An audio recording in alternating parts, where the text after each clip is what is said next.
A dystopian creature feature where ultimately the true monster is climate change, capitalism, and landlords. The fact that this horror story takes place in a future we're heading towards makes it even scarier.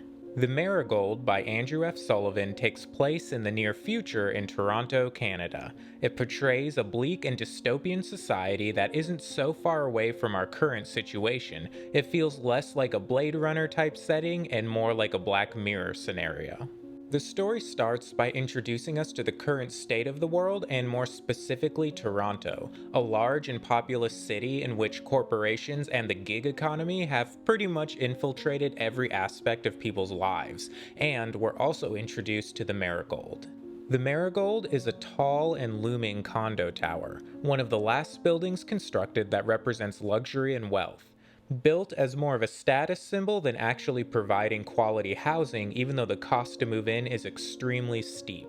Stanley Marigold saw the completion of this tower and did it as a true capitalist, cutting all the corners he could and only concerning himself with making sure the building itself holds up as an investment to hold his money. Even though the Marigold Tower looks golden from the outside, there is a toxic mold that is slowly infesting and climbing up the tower. It's quickly revealed that the mold isn't your typical black mold. Somehow it's able to manipulate its victims by communicating telepathically and exploiting their fears, desires, and insecurities. Once people are lured in and close enough to the mold, some body horror shenanigans ensue, which are all very sudden, violent, and fairly horrifying.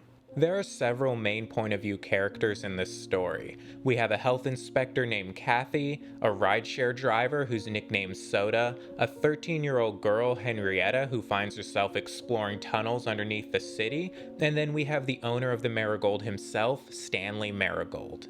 Each of these characters discover the toxic mold in their own horrifying way, and as they investigate it from their own angles, they reveal a corporate conspiracy that has been covered up for as long as construction and development records go back. All of this is happening with the backdrop of unpredictable weather from climate change, constant corporate surveillance, and a canyon-sized wealth gap, making the lives of everyday people more difficult by the hour.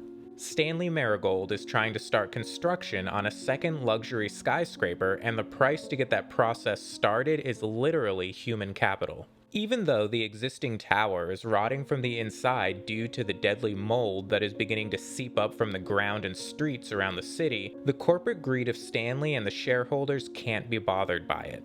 That's all I'll say about the basic premise and setup of the story. The narrative of the Marigold is a vast and complicated web of interconnected stories that brush up against each other, but ultimately lead to corruption, destruction, and disaster.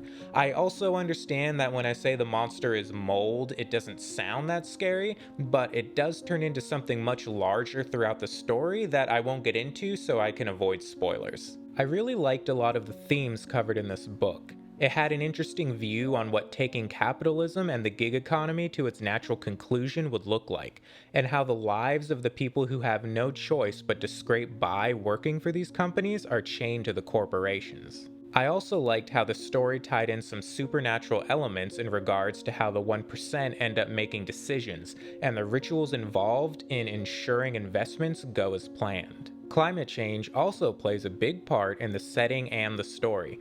People aren't able to go outside during certain times because of extreme and unpredictable weather, and that has added to the gap between the rich and the poor. It really added to the realism of a possible future that the narrative was painting. Some minor issues I had with the book was that it was a little confusing at times. Not only does the perspective jump around between the four main characters, entire chapters will follow a random character that is never seen again or maybe just mentioned by someone else in another chapter.